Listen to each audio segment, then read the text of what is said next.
إن الحمد لله نحمده ونستعينه ونستغفره ونعوذ بالله من شرور أنفسنا ومن سيئات أعمالنا من يهده الله فلا مضل له ومن يضلل فلا هادي له وأشهد أن لا إله إلا الله وأشهد أن محمدا عبده ورسوله أرسله بالهدى ودين الحق ليظهره على الدين كله ولو كره المشركون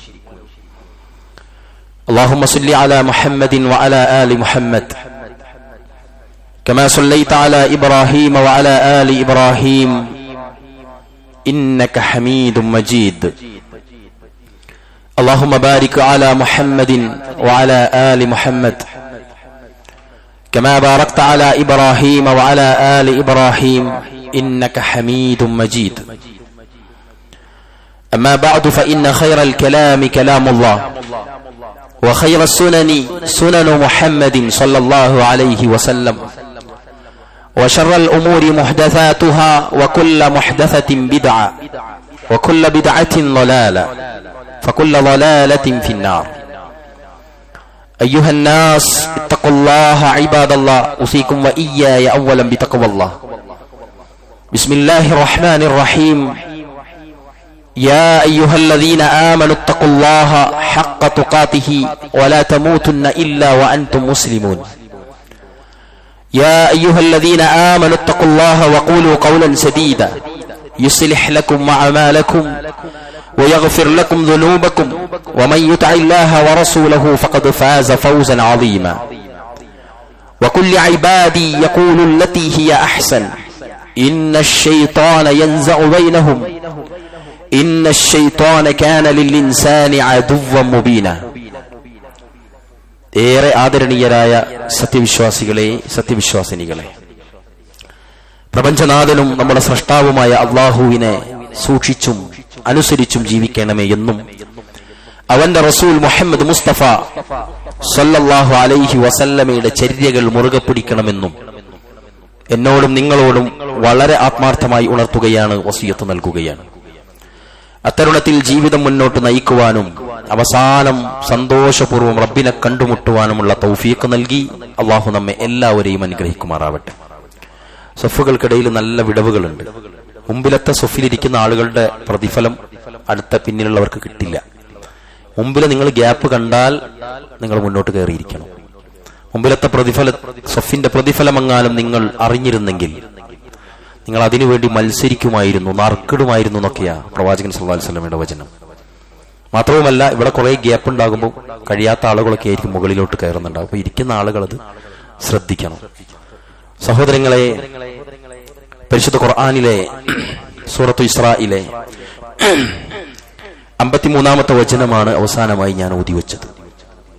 അല്ലാഹു സുബ്ഹാനഹു വ തആല പറയുകയാണ്, വകുൽ ഇബാദി യഖൂലു ലത്തി ഹിയ അഹ്സൻ.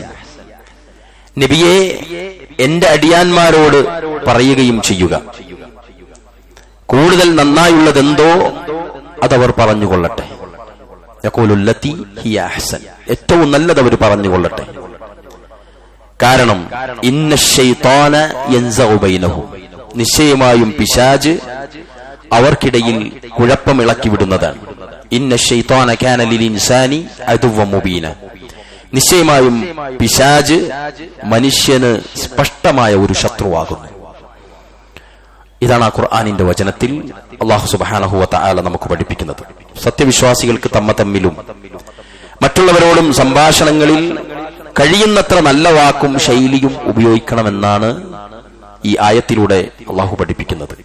അല്ലാത്ത പക്ഷം അവർക്കിടയിൽ എന്തെങ്കിലും കുഴപ്പങ്ങളോ അനിഷ്ട സംഭവങ്ങളോ ഉണ്ടാകത്തക്ക വിധം നിങ്ങളെ അന്യോന്യം ഇളക്കിവിടാൻ പിശാച് നിങ്ങളുടെ സംസാരത്തെ ഉപയോഗപ്പെടുത്തും.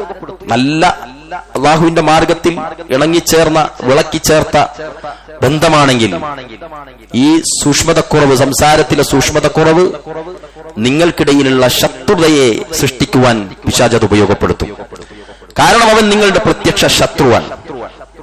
അതുകൊണ്ട് തന്നെ അതിന് ഇടവരുത്താത്ത വിധം നമ്മൾ സൂക്ഷിക്കണം എന്നിങ്ങനെ സത്യവിശ്വാസികളെ ഓർമ്മിപ്പിക്കുകയാണ്.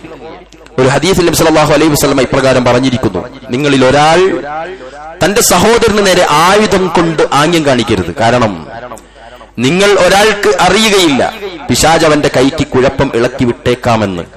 അങ്ങനെ അവൻ നരകക്കുണ്ടിൽ വീണേക്കുകയും ചെയ്യും. പ്രവാചകൻ സല്ലല്ലാഹു അലൈഹി വസല്ലമയുടെ വചനമാണ്. ഞാനിത് ഓതി വെക്കാനുള്ള കാരണം, പ്രിയപ്പെട്ടവരെ, നമ്മുടെ നാടകങ്ങളൊക്കെ, നാടും നഗരവുമൊക്കെ തെരഞ്ഞെടുപ്പുമായി ബന്ധപ്പെട്ടുള്ളൊരു സാഹചര്യത്തിലൂടെയാണ് കടന്നു പോകുന്നത്. അതുകൊണ്ട് തന്നെ ഇന്ത്യ എന്ന ജനാധിപത്യ രാജ്യത്ത് ജീവിക്കുന്ന സമയത്ത് ന്യൂനപക്ഷങ്ങളുടെ അല്ലെങ്കിൽ മുസ്ലിങ്ങളുടെ അവകാശങ്ങൾ കുറച്ചെങ്കിലും അവതരിപ്പിക്കാനും അല്പമെങ്കിലും സംരക്ഷിക്കുവാനും നമ്മളുടെ ആവശ്യങ്ങൾ പറയേണ്ടടുത്ത് പറയാനുമൊക്കെ ആവശ്യമായ ചില സിസ്റ്റങ്ങൾ നമ്മുടെ നാട്ടിൽ നടപ്പാകുമ്പോൾ അതിനുവേണ്ടി ഭാഗവാക്കാകുക എന്നത് ഒരു മുസൽമാനെ സംബന്ധിച്ചിടത്തോളം ഭൂഷണമല്ല, നല്ല കാര്യമാണ്. വോട്ട് ചെയ്യുകയും അതുപോലെ തന്നെ ജനാധിപത്യ പ്രക്രിയയിൽ പങ്കുചേരുകയും ഒക്കെയാണ് അവിടെ നമ്മൾ എടുക്കേണ്ട നിലപാട്. ഏറ്റവും വലിയ ശത്രു കടന്നു വരുന്നതിനേക്കാളും നല്ലത് അത്ര കണ്ട് ശത്രുവല്ലാത്തൊരാളെ തെരഞ്ഞെടുക്കാനുള്ള പദ്ധതിയിൽ നമ്മൾ പങ്കുചേരുക, കണ്ണിചേരുക എന്നതാണ് ഏറ്റവും അഭികാമ്യമെന്ന് നമ്മളുടെ ബുദ്ധിയിൽ തന്നെ നമുക്ക് മനസ്സിലാക്കാൻ സാധിക്കും. അതുകൊണ്ട് തന്നെ നമുക്കറിയാം, ഈ തദ്ദേശ സ്വയംഭരണ സ്ഥാപനങ്ങളിലേക്കുള്ള തെരഞ്ഞെടുപ്പ് നമ്മുടെ നാട്ടിൽ നടക്കുകയാണ്. ആ ഒരു ചൂടിലേക്ക് നമ്മുടെ നാട് അടുക്കുമ്പോൾ മുസ്ലിങ്ങൾ എന്ന നിലക്ക് ചില കാര്യങ്ങൾ നമ്മളെല്ലാവരും ശ്രദ്ധിക്കേണ്ടതുണ്ട്. നമുക്ക് തീർച്ചയായിട്ടും നമുക്കറിയാം, നമുക്ക് പരലോകമാണ് വലുത്. ഇവിടത്തെ നശ്വരമായ ജീവിതം കഴിഞ്ഞ് ശാശ്വതമായ ഒരു ലോകത്തേക്കുള്ള എന്തെങ്കിലും പാഥേയങ്ങൾ ശേഖരിക്കുന്ന തിരക്കിലാണ് സത്യവിശ്വാസികളായ നമ്മളെല്ലാവരും. അതുകൊണ്ട് തന്നെ സാഹചര്യങ്ങൾ, ജീവിതത്തിന്റെ ഓരോ സാഹചര്യങ്ങൾ കടന്നു വരുമ്പോൾ നമ്മളുടെ പരലോകം നഷ്ടപ്പെടുന്ന രൂപത്തിലുള്ള ഇടപെടലുകളോ അല്ലെങ്കിൽ പണികളോ നമ്മളിൽ നിന്ന് വരാതിരിക്കാനാണ് ഇത്തരം ഉത്ബോധനങ്ങൾ കൊണ്ട് ഉദ്ദേശിക്കുന്നത്. നമുക്കറിയാം, പരലോകം തകർക്കുന്ന രാഷ്ട്രീയമോ പാർട്ടി സ്പിരിറ്റോ എതിരാളികളെ ഇല്ലാതാക്കലോ നമുക്ക് പാടില്ലാത്തതാണ്. പരലോകത്തെ പണയം വെച്ചിട്ട് ഒരു ഇഹലോകം പടക്കാനുള്ള പണിയൊന്നും നമ്മളാരും എടുക്കേണ്ടതില്ല. പരലോകം നഷ്ടപ്പെടുന്ന ഒരു ഇബാദത്തും ഇഹലോകം പടുത്തുയർത്തുന്നതിന്റെ പ്രക്രിയയുടെ ഭാഗമായി നടക്കുന്ന തെരഞ്ഞെടുപ്പുകളിൽ അങ്ങനെ പരലോകത്തെ ഉറപ്പുവരുത്തുന്ന ഇബാദത്തുകളെ പണയം വെച്ചുകൊണ്ടൊരു പണിയും എടുക്കാനും പോകണ്ട. അതാണ് നമ്മളുടെ ഒന്നാമത്തെ നിലപാട്. അതുപോലെ തന്നെ നമ്മൾ ആഗ്രഹിക്കുന്ന പാർട്ടിക്കാരന് അധികാരം വാങ്ങിക്കൊടുക്കാൻ വേണ്ടിയിട്ട് നമ്മളുടെ പരലോകം കളയുന്ന സംസാരങ്ങൾക്കും നമ്മൾ പോകാതിരിക്കുക എന്നതാണ്. ഇത് നമ്മൾ പ്രത്യേകം സൂക്ഷിക്കേണ്ടതുണ്ട് പ്രിയപ്പെട്ടവരെ. എന്ന് പറഞ്ഞാൽ ആരാന്റെ ദുനിയാവിനു വേണ്ടി അവനാന്റെ പരലോകം കളയുന്ന പണി സത്യവിശ്വാസികളായ നമ്മൾ എടുക്കരുത്. എന്ന് പറഞ്ഞാൽ രാഷ്ട്രീയത്തിൽ നിന്ന് മാറി നിൽക്കാനല്ല. ഞാൻ ഈ മിമ്പറിൽ നിന്ന് പറയാണ്, രാഷ്ട്രീയത്തിലെ വലിയൊരു സ്ഥാനമൊക്കെ വഹിക്കുന്ന ഒരാളാണ് ഞാൻ. നമ്മൾക്ക് എടുക്കേണ്ടതായ റോളുകളുണ്ട്, നമുക്ക് അഭികാമ്യമായ ഡ്യൂട്ടികളുണ്ട്. അതൊക്കെ നമുക്ക് എടുക്കാവുന്നതാണ്, ഒരു സംശയവുമില്ല. അവിടെ നമ്മുടെ മുന്നിൽ ആ മീസാൻ അങ്ങോട്ട് കയറി വരണം. ഞാനിത് ചെയ്യുമ്പം പരലോകത്തിന്റെ അവസ്ഥ എന്തായിരിക്കും എന്നുള്ളത് നോക്കിക്കൊണ്ടായിരിക്കണം നമ്മൾ അതിൽ പ്രവർത്തിക്കേണ്ടത് എന്ന് ഞാൻ പ്രഖ്യാപിക്കുകയാണ്. പ്രിയപ്പെട്ടവർ, അതിനെ അള്ളാഹു നമ്മെ എല്ലാവരെയും സഹായിക്കുമാറാവട്ടെ. ഒന്നാമതായി, ഇനി രാഷ്ട്രീയ കളരിയിലേക്ക് എല്ലാവരും ഇറങ്ങുകയാണ്. ഈ ഗോതയിൽ സ്ഥിരമായ രാഷ്ട്രീയ പ്രക്രിയയിൽ പ്രവർത്തിക്കുന്ന മനുഷ്യന്മാരുണ്ട്. ചില സമയങ്ങളിൽ, ചില സാഹചര്യങ്ങളിൽ മാത്രം ഇളകുന്ന ചില ആളുകളുമുണ്ട്, ഇറങ്ങുന്ന ആളുകളുമുണ്ട്. അവിടെയൊക്കെയും നമ്മൾ ഒന്നാമതായി നമ്മൾ സൂക്ഷിക്കേണ്ടത് ഈ നാവിനെയാണ്. രണ്ട് ചുണ്ടുകൾക്കിടയിൽ എല്ലുകളില്ലാതെ നിയന്ത്രിക്കാൻ വിചാരിച്ചാൽ നിയന്ത്രിക്കാൻ എളുപ്പമുള്ള തരത്തിലുള്ള ഒരു അവയവം നിയന്ത്രിക്കാൻ ശ്രദ്ധിച്ചിട്ടില്ലെങ്കിൽ എന്താ പറയാ, ആ ദുനിയാവ് മുഴുവനും പ്രശ്നമാക്കുന്ന, കലുഷിതമാക്കുന്ന രൂപത്തിൽ അപകടം വിതയ്ക്കാൻ സാധ്യതയുള്ള, ഏറ്റവും വേഗത്തിൽ സ്വർഗം വാങ്ങിത്തരാനും ഏറ്റവും വേഗത്തിൽ നരകത്തിലെത്താനും സാധ്യതയുള്ള ഒന്നാണ് വലിസാനൻ വശഫതൈൻ, രണ്ട് ചുണ്ടുകൾക്കിടയിലുള്ള നാവ് എന്നത്. അതുകൊണ്ട് പ്രിയപ്പെട്ടവരെ, സത്യവിശ്വാസികൾ ഒരല്പമെങ്കിലും ശ്രദ്ധിക്കുന്ന ആളുകളാണല്ലോ നമ്മളെല്ലാവരും. നമ്മളൊക്കെയും ശ്രദ്ധിക്കേണ്ടത് രാഷ്ട്രീയമല്ലേ. എതിരാളിയെക്കുറിച്ച്, മറ്റു ചേരിയിലുള്ളവരെ കുറിച്ച് എന്തും പറയാം അയാളെ തോൽപ്പിക്കാൻ, അല്ലെങ്കിൽ ആരെങ്കിലും എന്തെങ്കിലും പറയുമ്പം അതിനൊത്താശകൾ ചെയ്തു കൊടുക്കുക, അല്ലെങ്കിൽ അത് വീണ്ടും നമ്മൾ എടുത്ത് എന്ത് ചെയ്യുക, സ്മരിക്കുക, അത് സ്പ്രെഡ് ചെയ്യുക എന്ന പണികളിൽ ഭയങ്കരമായ സൂക്ഷ്മത നമ്മൾ പുലർത്തേണ്ടതുണ്ട്. ഏഷണിയും പരദൂഷണവും അയീബത്തും നമീമത്തും, എന്തിനു പറയണം, ഈ പല ആരോപണങ്ങൾ വരെ, സാമ്പത്തിക ആരോപണങ്ങൾ, ലൈംഗികാരോപണങ്ങൾ, പിന്നെന്താ പറയാ, അങ്ങനെയുള്ള ചില വാദങ്ങൾ, ഇതൊക്കെ ഇതൊക്കെയും തന്നെ എതിരാളിയെ നശിപ്പിക്കാൻ വേണ്ടിയിട്ടുള്ള നിയ്യത്തിലാണെങ്കിൽ പ്രിയപ്പെട്ടവരെ പാടില്ലാത്തതാണ്. കാരണം നമുക്കത് അനുവദിക്കപ്പെട്ടതല്ല ആ പണി എന്ന് നമ്മൾ ശ്രദ്ധിക്കുക. സ്ത്രീകളെ കുറിച്ച് അപവാദം പറയുന്ന ആളുകളുണ്ട്. മുഅ്മിനുകളായ പെണ്ണുങ്ങളെ പറ്റി ലൈംഗികാരോപണം നടത്തൽ വൻ പാപമാണെന്നാണ് മുഹമ്മദ് മുസ്തഫ സല്ലല്ലാഹു അലൈഹി വസല്ലം പറഞ്ഞത്. ഇനി മറ്റുള്ള എന്ത് തന്നെയായാലും ശരി, അല്ലേ? അള്ളാഹുവിന്റെ പരിശുദ്ധ ഖുർആനിലുള്ള നിരവധി സ്ഥലങ്ങളിൽ നമ്മൾ ഒരുപാട് നാവിനെ പറ്റി ഖുത്വ കേട്ടവരാണ്. എന്നാലും ഈ ഒരു അവസ്ഥയിൽ ആ ഭാഗങ്ങൾ ഒരല്പം പറയാനുണ്ട്. ഈ കാലത്ത് ആരോപണം പരസ്പരം പറയൽ മാത്രമല്ല, സോഷ്യൽ മീഡിയയിലൂടെ ഒരു സാധ്യതയുമില്ലാത്ത വാർത്തകൾ നമ്മളിങ്ങനെ എന്ത് ചെയ്യും, നമ്മളുടെ വാളുകളിൽ, നമ്മളുടെ പോസ്റ്റുകളിൽ നമ്മൾ നിറക്കാനുള്ള പണിയായിരിക്കും. വലിയ പണിയൊന്നുമില്ലല്ലോ. കാറിൽ കുത്തിട്ടോ കിടപ്പറയിൽ ഇങ്ങനെ മലന്ന് കിടന്നിട്ടോ ഉറക്കു കഴിഞ്ഞിട്ട് ഇങ്ങനെ ഇബാദത്ത് ചെയ്യുന്ന പോലെ ഇങ്ങനെ അതെടുത്തിട്ട് ഇപ്പുറത്തിട്ട് കൊടുത്താൽ മതി. ഭയങ്കരമായിരിക്കും. ഞാനത് ആദ്യം പറയലാ നല്ലതെന്നുള്ള ആവേശത്തിലാണ് നമ്മളെല്ലാവരും. ജമാഅത്തിന് ആദ്യം ഞാൻ എത്തലാ നല്ലത്, സൊഫില് ഞാൻ ആദ്യം എത്തലാ നല്ലത്. ഇതിലൊന്നും നമുക്ക് ആ ജാഗ്രത ഇല്ല. പോസ്റ്റുകൾ എല്ലാരെക്കാളും മുമ്പ് ഞാനായിരിക്കണം വിടണ്ടേ എന്നുള്ള തിരക്കിലാകുമ്പം അന്വേഷണ ത്വരയൊക്കെ നമുക്ക് ഇല്ലാതായി പോകും. അതിന് സത്യവും മിഥ്യയും എന്താണെന്നൊന്ന് അന്വേഷിക്കാതെ ഇത് ആദ്യം ഞാൻ അറിഞ്ഞതായിട്ട് വരട്ടെ എന്ന് വിചാരിച്ചിട്ടാണ് പലതും നമ്മൾ ഗ്രൂപ്പിൽ പോസ്റ്റ് ചെയ്യാറുള്ളത്. ഇത് നമ്മൾ ഈ ഇലക്ഷനുമായി ബന്ധപ്പെട്ട് എന്തായാലും പ്രിയപ്പെട്ടവരെ നമ്മൾ പ്രത്യേകം ശ്രദ്ധിക്കണം. ഷെയർ ചെയ്യുന്നതിലും പോസ്റ്റ് ചെയ്യുന്നതിലും ആളുകൾക്ക് യാതൊരു പേടിയുമില്ലാത്തൊരു കാലത്താണ് നമ്മൾ ഉള്ളത് എന്ന് മനസ്സിലാക്കുക. ഇസ്ലാം ഏഷണിയെയും അയ്യബത്തിനെയും കുറിച്ച് പറഞ്ഞത് വിശ്വാസികൾ അത്തരുണത്തിൽ ഓർക്കേണ്ടതുണ്ട്. രണ്ടാളുകൾക്കിടയിൽ പ്രശ്നമുണ്ടാക്കാൻ ഒരാൾ പറഞ്ഞത് മറ്റൊരാളിലേക്ക് എത്തിച്ചു കൊടുക്കുന്ന പണിയെടുത്താൽ മതി. ആ നമീമത്ത് എന്ന പണിയെടുത്താൽ തന്നെ മതി.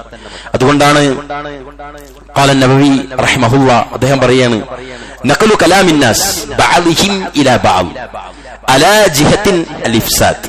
ജനങ്ങളുടെ സംസാരം അവർക്കിടയിൽ കുഴപ്പമുണ്ടാക്കാനായി പരസ്പരം എത്തിക്കുന്ന പണിയാണ് നമീമത്ത് എന്ന് അദ്ദേഹത്തിന്റെ ശറഹ് സഹീഹുൽ മുസ്ലിമിൽ നമുക്ക് കാണാൻ സാധിക്കും. അൻ അബീ ഹുറൈറ റളിയല്ലാഹു അൻഹു ഖാല അന്ന നബി സ്വല്ലല്ലാഹു അലൈഹി വസല്ലം കഫാ ബിൽ മർഇ ഇസ്മൻ അൻ യുഹദ്ദിസ ബികുല്ലി മാ സമിഅ. അബൂ ഹുറൈറയിൽ നിന്ന് നിവേദനം റസൂലുള്ളാഹി സ്വല്ലല്ലാഹു അലൈഹി വസല്ലം പറഞ്ഞു, താൻ കേട്ടതെല്ലാം പറഞ്ഞു നടക്കുക എന്നത് തന്നെ ഒരാളിൽ മതിയായ പാപമാണ് എന്ന് അബൂദാവൂദ് ഉദ്ധരിക്കുന്ന ഹദീസിലൂടെ അല്ലാഹുവിന്റെ റസൂൽ സ്വല്ലല്ലാഹു അലൈഹി വസല്ലം പറഞ്ഞതായിട്ട് നമ്മൾ വായിക്കുകയാണ്. പ്രിയപ്പെട്ടവരെ, അസ്മാ ബിൻത് യസീദ് റളിയല്ലാഹു അൻഹുമ അവര് റിപ്പോർട്ട് ചെയ്യുകയാണ്, ഖാല നബി സല്ലല്ലാഹു അലൈഹി വസല്ലം അഫലാ ഉഖ്ബിറുകും ബിശിറാരികും ഖാലു ബല ഖാല المشاؤون بالنميمة المفسدون بين الأحبة الباغون البراء الغنث. അദ്ദേഹം പറയുകയാണ്, നബി സല്ലല്ലാഹു അലൈഹി വസല്ലം പറഞ്ഞു, നിങ്ങളുടെ കൂട്ടത്തിലെ ഏറ്റവും മോശപ്പെട്ടവൻ ആരാണെന്ന് ഞാൻ അറിയിച്ചു തരട്ടെയോ? പറഞ്ഞു തന്നാലും റസൂലേ എന്ന് പറഞ്ഞ സമയത്ത് റസൂലുള്ളാഹി സ്വല്ലല്ലാഹു അലൈഹി വസല്ലം പറയാണ്, നിരന്തരം നമീമത്തുമായി നടക്കുന്നവൻ. ഒന്ന്. രണ്ടാമത് പറഞ്ഞു, അതിലൂടെ സ്നേഹിക്കുന്നവർക്കിടയിൽ കുഴപ്പമുണ്ടാക്കുകയും നിരപരാധികളായ ആളുകളുടെ നാശം കൊതിക്കുകയും ചെയ്യുന്നവനാണ് നിങ്ങളിലെ ഏറ്റവും മോശക്കാരനെന്ന് മുഹമ്മദ് മുസ്തഫ സ്വല്ലല്ലാഹു അലൈഹി വസല്ലം. അതുകൊണ്ടാണ് അള്ളാന്റെ പരിശുദ്ധ ഖുർആനിൽ പറഞ്ഞില്ലേ, യാ അയ്യുഹല്ലദീന ആമനു, സത്യവിശ്വാസികളെ, നമ്മളോടാണ്, ഇജ്തനിബു കസീറൻ മിനൽ-ളന്നി, ഊഹങ്ങളിൽ നിന്ന് വിട്ടുനിൽക്കണം. കാരണം ഇന്ന ബഅദൽ-ളന്നി ഇസ്മുൻ, ഊഹങ്ങളിൽ മിക്കതും പാപമാണ്. ഫലാ തജസ്സസു, നിങ്ങൾ ചാരപ്പണി എടുക്കാൻ പാടില്ല. ഒരു കൂട്ടത്തിൽ ഇരുന്നിട്ട് ഒരാളെ പറ്റി പറയും, ഒരാളെ പറ്റി കേൾക്കും, എന്നിട്ട് അടുത്ത കൂട്ടത്തിലേക്ക് പോയിട്ട് ഇവിടുത്തതൊക്കെ എടുത്ത് അവിടെ എത്തിക്കും. രാഷ്ട്രീയത്തിലൊക്കെ വ്യാപകമാണ്. പല ആളുകളും ഏത് പാർട്ടിയാന്ന് പോലും മനസ്സിലാകാൻ കഴിയാത്തൊരു കാലത്ത് നമ്മൾ ജീവിക്കുന്നത്. ഇപ്പുറത്തെ രാഷ്ട്രീയ പാർട്ടിയിൽ സ്ഥാനാർത്ഥിയായി നിൽക്കുന്നവൻ തൊട്ടടുത്ത് അപ്പുറത്തെ രാഷ്ട്രീയ പാർട്ടിയിൽ സ്ഥാനാർത്ഥിയാകുന്ന ഒരു ലോകത്ത് ഒരു ഗ്യാരണ്ടിയും കൂടെ നടക്കുന്നവനിക്കില്ലാത്ത നേതാക്കന്മാരും എല്ലാവരും ഭയത്തിലാണ്. എല്ലാവരും സംശയമാണ്. ഒരു കോംപ്രമൈസിൽ ഇങ്ങനെ മുന്നോട്ട് പോകണം. നമ്മുടെ നാട്ടിലെ രാഷ്ട്രീയം അത്രയും വൃത്തികെട്ടതായിട്ടുണ്ട് എന്ന് നമ്മൾ മനസ്സിലാക്കുകയാണ്. പ്രിയപ്പെട്ടവരെ, അതുകൊണ്ട് തന്നെ വലാ തജസ്സസു, നിങ്ങൾ ചാരപ്പണി എടുക്കാൻ പാടില്ല. വലാ യഅതബ ബഅദുകും ബഅദ, തന്റെ ചിലരെ പറ്റി പരദൂഷണം പറയാനും പാടില്ല. എന്നിട്ട് പറഞ്ഞു, അയ്യുഹിബ്ബു അഹദുകും അൻ യഅകുല ലഹ്മ അഖീഹി മൈതൻ ഫകരിഹ്തുമൂഹു, മരണപ്പെട്ട് കിടക്കുന്ന നിന്റെ സഹോദരന്റെ മാംസം തിന്നാൻ നിങ്ങൾ തയ്യാറാവോ? നിങ്ങൾക്ക് പറ്റൂലല്ലേ, നിങ്ങൾക്ക് അറപ്പാണല്ലേ എന്നുള്ള ചോദിക്കുന്നുണ്ട്. അത്ര വൃത്തികെട്ട ഏർപ്പാടാണ് അത് എന്നാണ് പരിശുദ്ധ ഖുർആനിലെ സൂറത്ത് ഹുജറാത്തിലൂടെ അല്ലാഹു സുബ്ഹാനഹു വ തആല പറയുന്നത്. മരണപ്പെട്ട സഹോദരന്റെ മയ്യത്തിൽ നിന്നും മാംസം കഷ്ണിച്ചെടുത്ത് ഭക്ഷിക്കുന്നവനെ പോലെയാണ് അള്ളാഹു അങ്ങനെ പണിയെടുക്കുന്ന ആളുകളുടെ ഇറച്ചി തിന്നുന്ന ആളുകളെ പറ്റിയിട്ട് ഉപമിച്ചിട്ടിരിക്കുന്നത്. അത്രയും മ്ലേച്ഛമായിട്ട് വൃത്തികേടായിട്ട് നമ്മൾ ആ സ്വഭാവത്തെ കാണേണ്ടതുണ്ട് പ്രിയപ്പെട്ടവരെ. ഇനിയോ ഏഷണി പരദൂഷണങ്ങളുള്ള ആളുകൾക്കുള്ള ശിക്ഷയെ അള്ളാഹുവിന്റെ റസൂൽ സല്ലല്ലാഹു അലൈഹി വസല്ലം മിറാജ് യാത്രയിൽ പോയപ്പോ കണ്ടില്ലേ? ലമ്മാ ഉരിജ ബിമറർതു ബിഖൗം, ഒരു വിഭാഗം ആളുകൾ ലഹും അൽഫാറു മിൻ നുഹാസിൻ, അവരുടെ വിരലുകളിലെ നഖങ്ങൾ ചെമ്പിന്റെ കൂർത്ത നഖങ്ങളാണ്. ലഹും അൽഫാറു മിൻ നുഹാസിൻ യഖ്ബിശൂന വുജൂഹഹും വസുതൂറഹും, അവരവരുടെ മുഖവും അവരുടെ പാർശ്വഭാഗങ്ങളും ഇങ്ങനെ പറിച്ചുകൊണ്ടിരിക്കുകയാണ്, പൊളിച്ചുകൊണ്ടിരിക്കുകയാണ്. അസഖ്യമായ വേദനയുടെ വെപ്രാളത്തിന്റെ നിലവിളിയുടെ ശബ്ദത്തിന്റെ അകമ്പടിയോടെ അവരുടെ കൈ തന്നെ അവരുടെ മുഖവും അവരുടെ പാർശ്വഭാഗങ്ങളും പൊളിച്ചുകൊണ്ടിരിക്കുന്നു. വളരെ ഭീകരമായ ദൃശ്യം. അള്ളാഹുവിന്റെ റസൂൽ ചോദിച്ചു, മൻ ഹൗലാഇ യാ ജിബ്രീൽ, ജിബ്രീൽ ആരാണ് ഈ കൂട്ടർ? ജിബ്രീൽ അലൈഹി സ്വലാത്തു വസ്സലാം പറഞ്ഞു, ഹൗലാഇ യഅകുലൂന ലുഹൂമൻ നാസ് വയഖഊന ഫീ അറാദിഹിം. അള്ളാഹുവിന്റെ റസൂൽ സല്ലല്ലാഹു അലൈഹി വസല്ലം പറഞ്ഞു, അവർ അദ്ദേഹത്തോട് ജിബ്രീൽ അലൈഹി സ്വലാത്തു വസ്സലാം പറഞ്ഞു, ജനങ്ങളുടെ മാംസം തിന്ന് നടന്നോനാണ്, ഓന്റെ ശിക്ഷയാണ് അത് എന്ന് ജിബ്രീൽ അലൈഹി സ്വലാത്തു വസ്സലാം അവിടെ വെച്ച് പഠിപ്പിച്ചു. അവരുടെ അഭിമാനത്തിന് ക്ഷതമേൽപ്പിച്ചവരാണ് അവർ എന്നും കൂടി ജിബ്രീൽ കൂട്ടിച്ചേർത്തു അലൈഹി സ്വലാത്തു വസ്സലാം. സഹോദരങ്ങളെ, പരലോകത്ത് വമ്പിച്ച ശിക്ഷയാണ്. ഖബറിലോ റസൂൽ പറഞ്ഞില്ലേ, 2 ഖബറുകൾ ഇങ്ങനെ കാണിച്ചിട്ട് റസൂൽ പറഞ്ഞില്ലേ, ഈ മറബി ഖബറാനിയോ അദബാൻ, 2 ഖബറിലുള്ള ആളുകളും സഹാബത്തെ ശിക്ഷ ഏറ്റുവാങ്ങിക്കൊണ്ടിരിക്കുകയാണ്. അമ്മ അഹദുഹുമാ ഫകാന ലാ യസ്തതിറു മിനൽ ബൗൽ, ഒന്നാമത്തെ ആള് മൂത്രമൊഴിക്കുന്ന കാര്യത്തിൽ ശ്രദ്ധിക്കാത്തതിന്റെ പേരിലുള്ള ശിക്ഷയാണ്. വ അമ്മൽ ആഖറു ഫകാന യംശി ബിൻ നമീമ, രണ്ടാമത്തെ ആള് നമീമത്ത് പറഞ്ഞു നടക്കുന്ന ആളായിരുന്നു, അയാൾ ഖബറിലും ശിക്ഷ. അപ്പൊ നാട്ടില് അഭിമാന പ്രശ്നം, ഫസാദുകൾ, ഫിത്തനകൾ, കുഴപ്പങ്ങൾ, പരസ്പരം ആളുകൾ ഭിന്നിച്ചു പോകുന്ന, കുടുംബങ്ങൾ രണ്ടാകുന്ന എല്ലാ നഷ്ടങ്ങളും ദുനിയാവിൽ, ഖബറിൽ ശിക്ഷയുണ്ട്, പരലോകത്ത് ശിക്ഷയുണ്ട്. അത്രയും ഭീകരമാണ് പ്രിയപ്പെട്ടവർ. അതുകൊണ്ട് ഒരാളെ പറ്റി സംസാരിക്കുന്ന സമയത്ത് നമ്മൾ, നിങ്ങൾക്കറിയില്ലേ, റസൂലുള്ളാഹി സ്വല്ലല്ലാഹു അലൈഹി വസല്ലം ചോദിക്കുന്നുണ്ട്, പിന്നെ എന്താണ് നിങ്ങൾക്ക് ഏഷണിയെ പറ്റി അറിയുമോ, എന്താണത്? റസൂലുള്ളാഹി സ്വല്ലല്ലാഹു അലൈഹി വസല്ലമ അതിനെ വിശദീകരിച്ചു കൊടുക്കുന്നത് പിന്നെ ഹദീസുകളിൽ നമുക്ക് കാണാൻ സാധിക്കും. ഒരാളെപ്പറ്റി പിന്നെ അയാളെപ്പറ്റി ഒരു കാര്യം മറ്റൊരാളിൽ എത്തിക്കുന്നത്. സഹാബത്ത് അന്നേരം ചോദിച്ചു, അല്ലാഹുവിന്റെ റസൂലേ, അയാളിൽ ഞങ്ങൾ ആ പറഞ്ഞ കാര്യം അയാളിൽ ഉള്ളതാണെങ്കിലോ? അപ്പൊ റസൂലുള്ളാഹി സ്വല്ലല്ലാഹു അലൈഹി വസല്ലം പറഞ്ഞു, ഉള്ളതാണെങ്കിൽ അതാണ് ഗൈബത്ത്, ഇല്ലാത്തതാണെങ്കിൽ അയാളെ പറ്റി നിങ്ങൾ പച്ചക്കള്ളം പറയുകയും ചെയ്തു. രണ്ടാണെങ്കിലും ചാൻസാണ്. അതുകൊണ്ട് പരമാവധി ഫല്യഖുൽ ഖൈറ, നല്ലത് പറയുക, ഔ ലിയസ്ബുത്, അല്ലെങ്കിൽ മിണ്ടാതിരിക്കുക. ഇതാണ് അത്തരുണത്തിൽ നമ്മൾ ശ്രദ്ധിക്കാനുള്ളത്. ഇനിയോ റസൂലുള്ളാഹി സ്വല്ലല്ലാഹു അലൈഹി വസല്ലം പറഞ്ഞില്ലേ, ലാ യദ്ഖുലുൽ ജന്നത നമാമുൻ, ഏഷണിക്കാരൻ സ്വർഗത്തിൽ പ്രവേശിക്കുന്ന പ്രശ്നമില്ലെന്ന് മുഹമ്മദ് മുസ്തഫ സ്വല്ലല്ലാഹു അലൈഹി വസല്ലം. നാവുമായി ബന്ധപ്പെട്ട് ഈ വിഷയത്തിൽ നമുക്ക് അത്രയാണ് ശ്രദ്ധിക്കാനുള്ളത്. നമ്മളെല്ലാവരും സൂക്ഷിക്കുന്ന നാവിന്റെ വിഷയം നമ്മൾ കുറെ കേട്ടിട്ടുണ്ട്, കുറെ അറിയുന്നതുമാണ്. പ്രിയപ്പെട്ടവരെ, രാഷ്ട്രീയ കളരിയിൽ നമ്മൾ ഇറങ്ങുന്ന സമയത്ത് നമ്മൾ നാവിനെ നല്ലോണം സൂക്ഷിക്കണം. വീടകങ്ങളിൽ കയറി ഇറങ്ങുന്ന പ്രവർത്തകരൊക്കെ ഉണ്ടാവും. ചിലപ്പോൾ നിങ്ങൾ നല്ലത് പറഞ്ഞോളി, ഉപകാരങ്ങൾ പറഞ്ഞോളി, ഗുണങ്ങൾ പറഞ്ഞോളി. ഒരു സ്നേഹിതന്റെ ഉറ്റമിത്രമാണ് അപ്പുറത്ത് മത്സരിക്കുന്നതെങ്കിൽ പോലും ഇപ്പുറത്തെ രാഷ്ട്രീയക്കാരനായ സ്ഥാനാർത്ഥിയായ മനുഷ്യൻ പറയേണ്ടത്, എന്റെ കൂട്ടുകാരന് അവൻ അപകീർത്തിപ്പെടുത്തുന്ന രൂപത്തിൽ, അവൻ അപമാനിതനാകുന്ന രൂപത്തിലുള്ള ഒരു വാക്കും അയാളും പറയാൻ പാടില്ല, തന്റെ അണികളോടും പറയണം, നിങ്ങളും പ്രചരിപ്പിക്കാൻ പാടില്ല. അവരവരുടെ ഗുണഗണങ്ങളും അവരവരുടെ പ്രവർത്തനങ്ങളൊക്കെ നോക്കിയിട്ട് ആളുകൾ പിന്നെ വോട്ട് ചെയ്യട്ടെ, അവരുടെ ഉദ്ദേശങ്ങൾ, അവരുടെ ഇസങ്ങൾ ഒക്കെ നോക്കിയിട്ട് ചെയ്തോട്ടെ എന്നതല്ലാതെ ഒരു മനുഷ്യനെ വ്യക്തിപരമായി തകർത്തിട്ടുള്ള പണിക്ക് പ്രിയപ്പെട്ടവരെ മുസൽമാന്റെ നാവ് അതിൽ ഉണ്ടാവരുത് എന്നത് നമ്മൾ സൂക്ഷിക്കുക. അല്ലാഹു കാത്തുരക്ഷിക്കുമാറാവട്ടെ. രണ്ടാമത്തെ വിഷയം നമുക്കൊക്കെ അറിയാം, തെരഞ്ഞെടുപ്പുമായി ബന്ധപ്പെട്ട് ആകെ എല്ലാവരും ഇളകി മറിയുന്ന ഒരു വിഷയമാണ് തെരഞ്ഞെടുപ്പും സ്ത്രീകളും. നിങ്ങൾ ആർക്കും എന്നോടൊന്നും തോന്നരുത്, നിങ്ങൾ ശ്രദ്ധിക്കുക. ഇന്ന് നമുക്കറിയാം സ്ത്രീ പ്രാതിനിധ്യം വർദ്ധിച്ചിട്ടുണ്ട്. ഒരാണിന്റെ ഇടയിൽ ഒരു പെണ്ണ്, ഒരാണിന്റെ ഇടയിൽ ഒരു പെണ്ണ് എന്നുള്ള നിലക്ക് സ്കൂളിൽ ഇരുത്തം തുടങ്ങിയിട്ട് അവിടുന്ന് ഇങ്ങോട്ട് എന്തായി, എല്ലായിടത്തേക്കും സ്ത്രീകൾക്ക് വലിയ ചാൻസ് വന്നു. സ്ത്രീകൾ തെങ്ങിൽ കയറുന്നു, സ്ത്രീകൾ ബസ് ഓടിക്കുന്നു, സ്ത്രീകൾ ഫ്ലൈറ്റ് ഓടിക്കുന്നു, എല്ലാം ഒരുപോലെയായി. നമ്മൾ കാണുന്നില്ല, ഇവിടെയൊക്കെ ആണും പെണ്ണും ഒക്കെ ഒന്നിച്ചാണ് സിഗരറ്റ് വലിക്കുന്നു.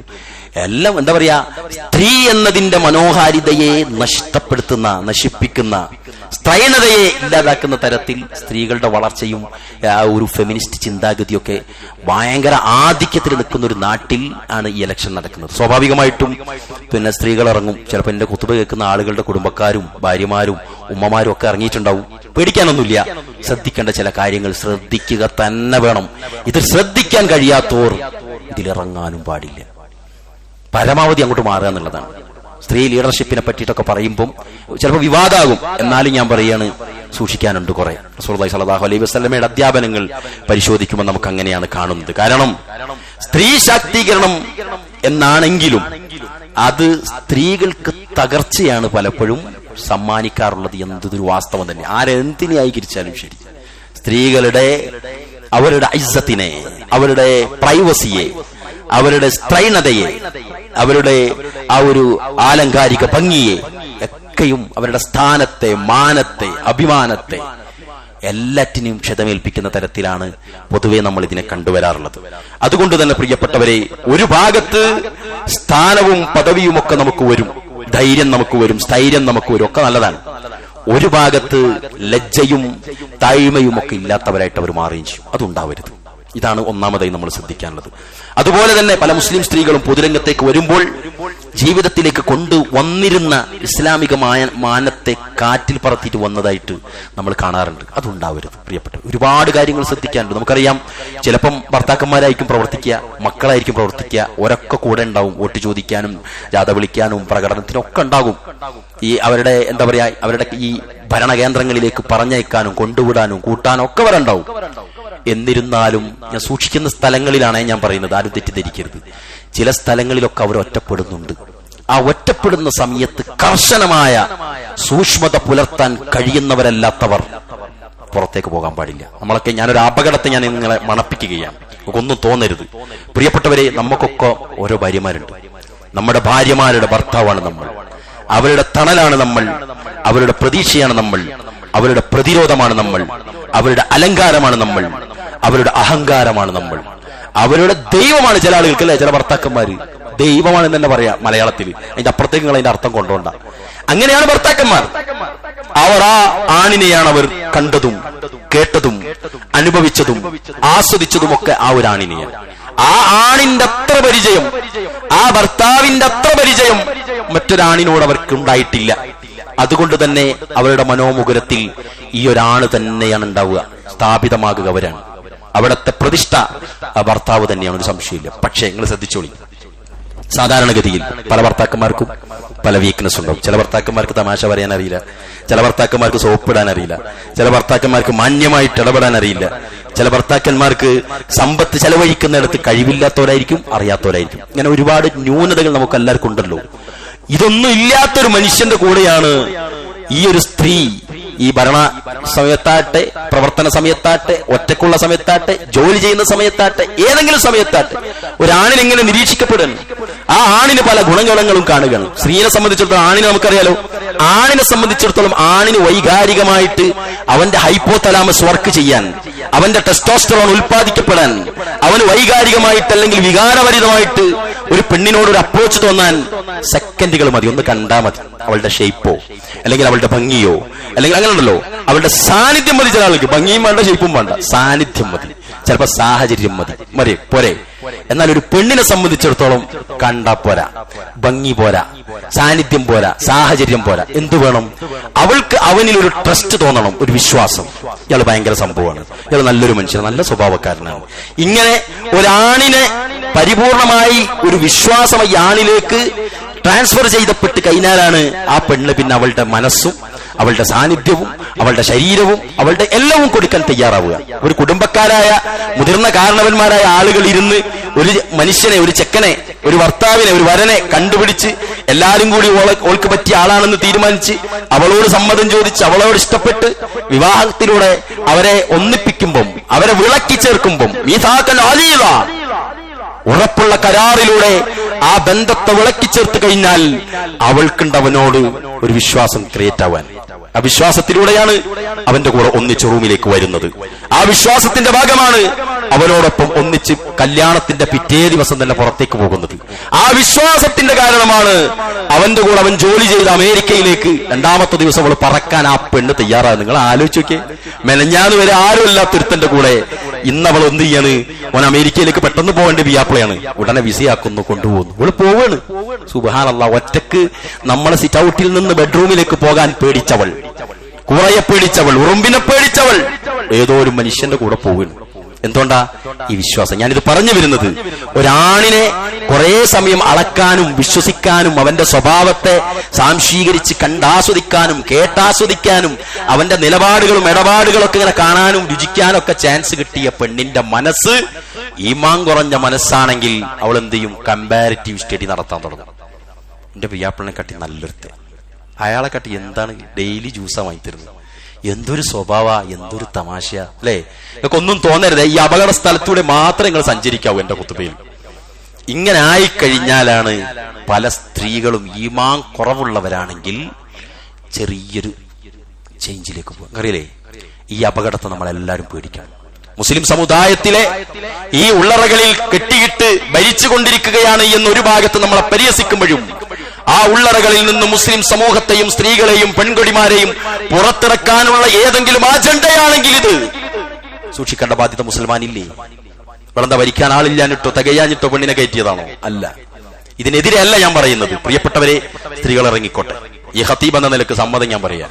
പക്ഷെ ഈ സൂക്ഷ്മത പുലർത്താൻ കഴിയുന്നവരെ ഇറങ്ങാവൂ. ഈ അജണ്ട ആർക്കെങ്കിലും ഉണ്ടെങ്കിൽ അത് നടപ്പിലാക്കാൻ സമ്മതിക്കില്ല എന്ന് പറയുന്നവരെ ഉണ്ടാകാവൂ. ഇത് നമ്മൾ സൂക്ഷിക്കണം. ഇല്ലെങ്കിൽ തുടക്കത്തിൽ തന്നെ പ്രശ്നങ്ങളാണ്. ആദ്യം തന്നെ എന്താണ്, വലിയ വലിയ ഫ്ലക്സ് ബോർഡുകളിലേക്ക് വേണ്ടി അവർ ഒരുങ്ങുമ്പോൾ ഇക്കാലമത്രയും കൂടെ ജീവിച്ച ഭർത്താവ് കാണാത്ത ഭംഗിയാണ്. ഭർത്താവുകൾ റോഡിൽ നിന്ന് ഫ്ലക്സ് നോക്കുകയാണ് സ്വന്തം ഭാര്യന്റെ. എന്ത് രസാണോള്! കാരണം ഇങ്ങനെ ഭർത്താവ് കണ്ടിട്ടില്ല. അവിടെ മുതൽ അങ്ങോട്ട് അവൾ ആരവങ്ങളും അവളുടെ ആളുകളെയൊക്കെ കാണുന്ന സമയത്ത് അൽഹംദുലില്ലാ നല്ല സൂക്ഷ്മതയുള്ള സ്ത്രീകളാണെങ്കിൽ നടക്കട്ടെ. നയിക്കാൻ താല്പര്യമുള്ളവരാണെങ്കിൽ ഒരു സ്ത്രീയുടെ സ്ലോട്ട് ഉണ്ടെങ്കിൽ അവർ ഇരുന്നോട്ടെ എന്ന് ഞാൻ തൽക്കാലം പറയാണ് പ്രിയപ്പെട്ടവരെ. പക്ഷേ ഇത് സൂക്ഷിക്കേണ്ടത്. പിന്നെ മറ്റൊരു കാര്യം ശ്രദ്ധിക്കേണ്ടത്, സ്ത്രീകൾ ഉടുത്തൊരുങ്ങി അന്യപുരുഷന്മാരുടെ കൂടെ ഇരിക്കാനും നടക്കാനും ഒറ്റക്കാകാനും ഒക്കെ സാധ്യത ഉണ്ടല്ലോ.